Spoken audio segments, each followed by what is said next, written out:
This video is to help document things that I've Chelsea chopped.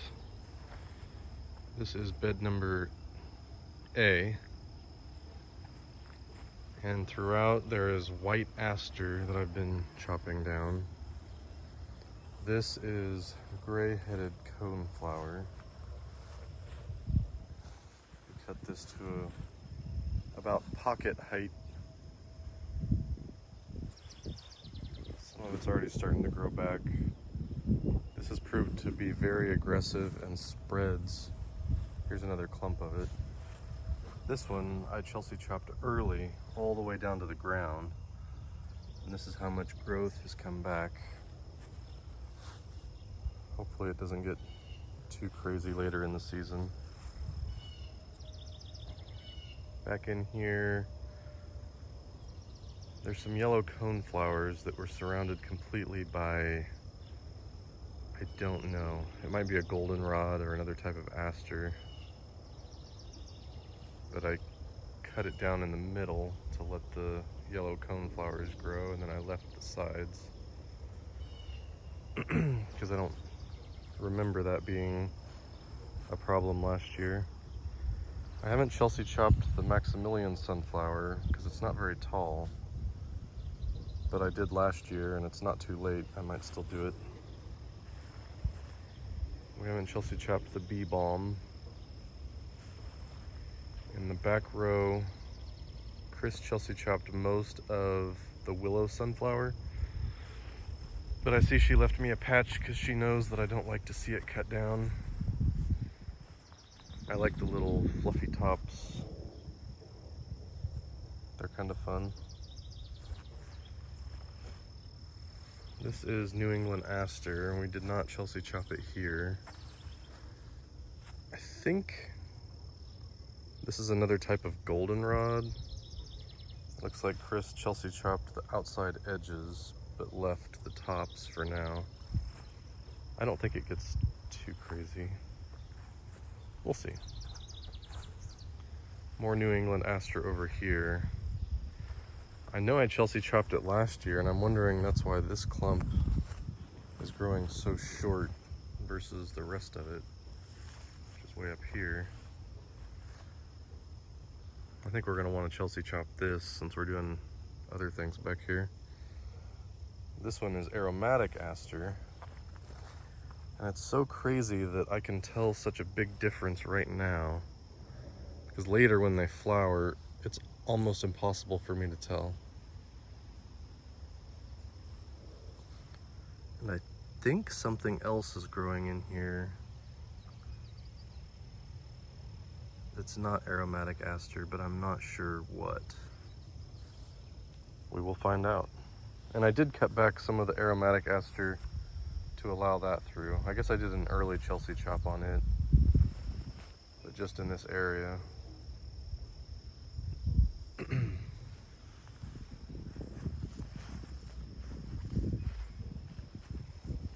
Golden Alexander, we didn't Chelsea chop, but I did thin it out in the back. I cut some big sections out so that the butterfly milkweed could come up. And this back here, all of this back in there is the white aster I was talking about. Last year that grew 5 feet tall, and it totally filled in this area, and it was pushing around other plants. There's just too much of it. So I Chelsea chopped it very short, hoping that it will look good later. I might have to cut it back again if it gets too crazy. Hiding back here behind the butterfly milkweed is a Missouri evening primrose, and it gets just about buried. It looked happy enough last year, even though we couldn't see it to appreciate it. When I got down and looked close, it looked okay. But it can't stay like that. I did transplant some of it, put it up here in a new bed. It'll have a little more front row seat. This isn't talking about Chelsea chopping, but this is American germander. This is something that came up as a weed, and then I've transplanted it out here. And we'll find out if I regret it because it's in the mint family and it is very aggressive. But my idea is to put the aggressives in here and let them mingle throughout. We'll find out. Okay, more Chelsea chopping. This is sawtooth sunflower, and if it's anything like the other sunflowers, it's going to get very tall and lanky and fall over, and I think this one does too. So I Chelsea chopped all of it back, and that's opening up an area for this bee balm to come up right in the middle of it. I didn't even realize it was that prolific in there. I knew it was on the outsides, but this clump will be a little 3 species clump. Also some bracted spiderwort. These all came as a clump together. And it looks like we've got a 4th type of plant in here that I don't recall what that is. I don't think it's the sawtooth sunflower. I think it's something else. Back here is another clump with multiple plants. I cut back the New England aster to let the, I think it's sweet coneflower, come up. There's a Maximilian sunflower that I didn't Chelsea chop for reference. In the back on this end, there was some more Maximilian sunflower that I did chop, and it's primarily bee balm in this clump. So that one over there has a lot of Maximilian sunflower with a few bee balm. This one has a lot of bee balm with a few Maximilian.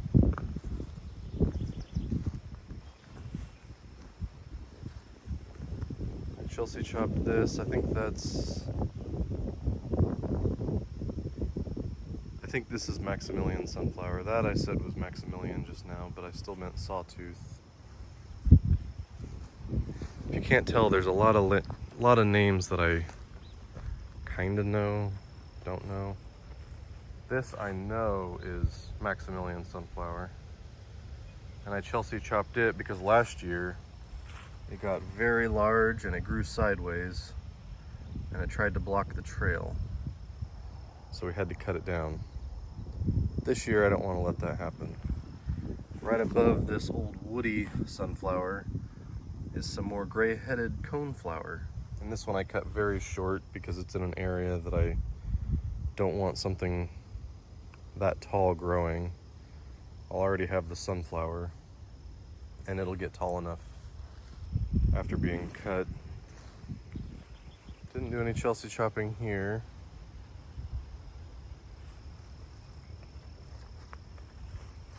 Really, I didn't do much Chelsea chopping in this bed. I did cut back some of this Coreopsis because it fell down in the middle already. I think it's too happy here. The soil was just right and it kind of exploded. And I like how it looks where I Chelsea chopped it. I kind of wish that I would have done the whole thing at the same time.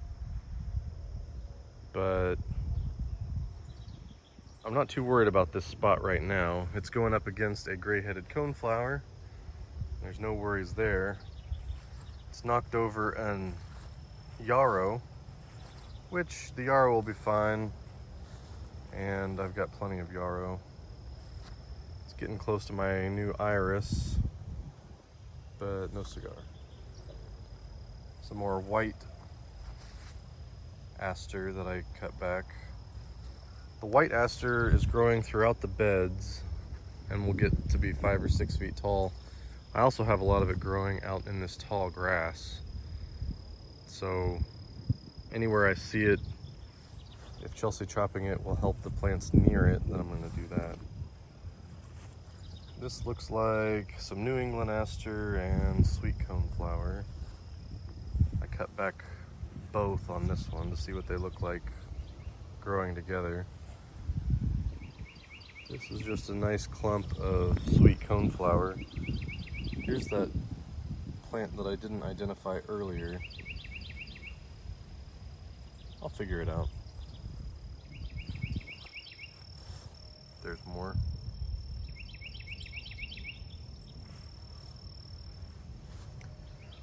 Little clump of New England aster that I haven't done anything with.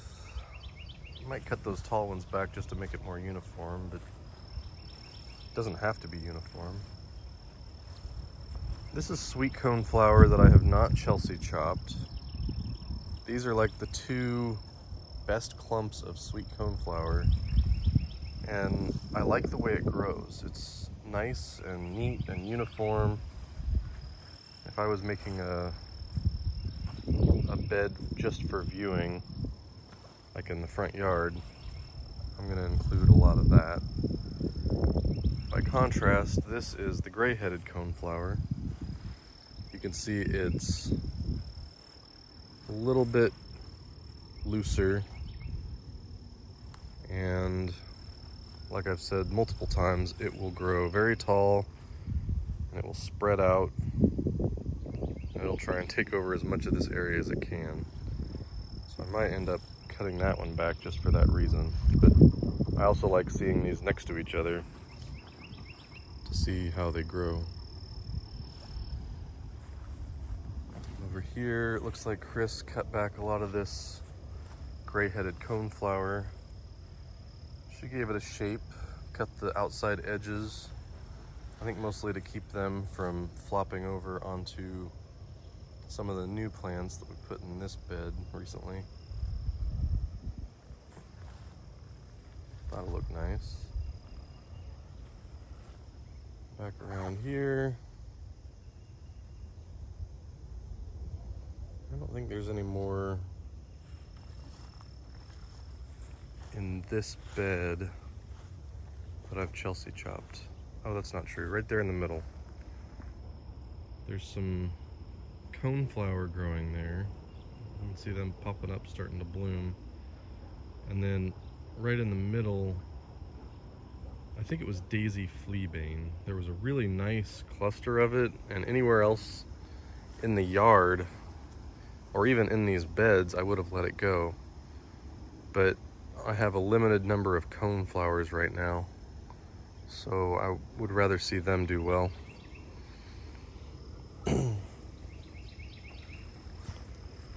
This bed is my wild bed. It's wild because I did not kill the grass before I planted it. I just started sticking plants in the ground because I was kind of in a rush. These were mature plants that were transplanted from another garden in a public space that was about to be destroyed, so I was on a rescue mission. In the front, we've got a mixture with some New England aster, some sawtooth, sunflower, more of that mystery plant.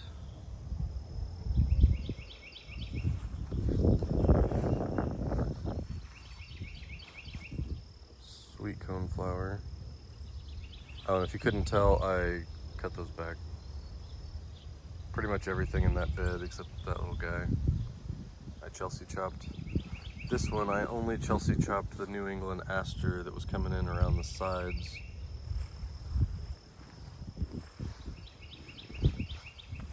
By doing a variety of techniques, you know, on one clump I will cut back just a little bit, and on another clump I'll cut back none, and on another clump, I didn't even see this clump when I was Chelsea chopping. It was hiding in the grass. Looks like sawtooth, sunflower, and more sweet coneflower with some of that daisy fleabane around the edges. Not really attached to it, but bordering. And I think I want to let this one go. Maybe give those sawtooth sunflowers a chance to show me how high they'll get. they'll probably flop over and then we'll just end up cutting them out, but it's a shot. There's a lot of unwanted grasses in here. I also have some wanted grasses in here. That's a type of bluegrass.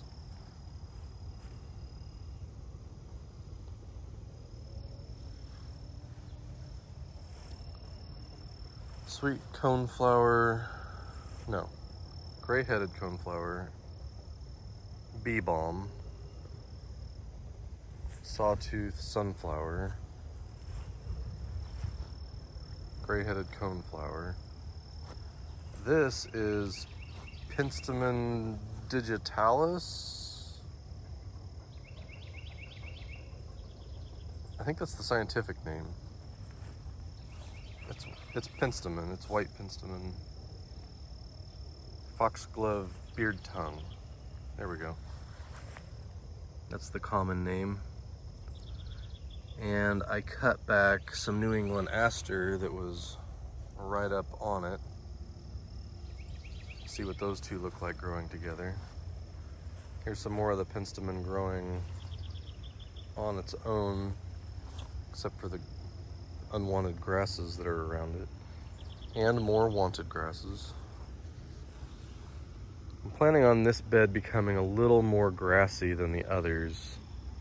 I mean, it already is, but I would like it to fill in with more native grasses. This guy is my unknown plant again. I want to say vervain, like blue vervain or something along those lines.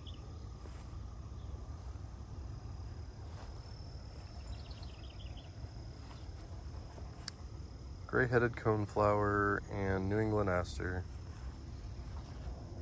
Well, this video has been very repetitive and redundant, just like redundant, repetitive things are. Kind of repeat.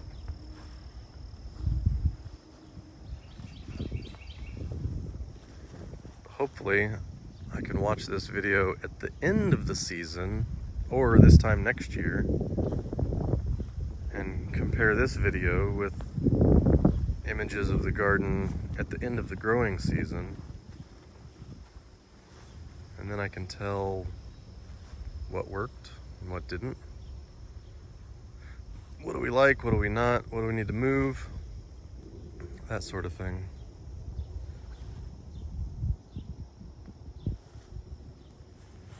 I do know that we need to move. Over there is the Missouri evening primrose. No. Yes? Missouri evening primrose. I need to move that. Down here is something that I'm not 100% sure what it is, but that's probably because I never see it come up all the way because it gets buried. Hopefully this year we can keep it unburied, uncovered, and if we need to, we'll move it next year. I also think I might want to move this blue false indigo,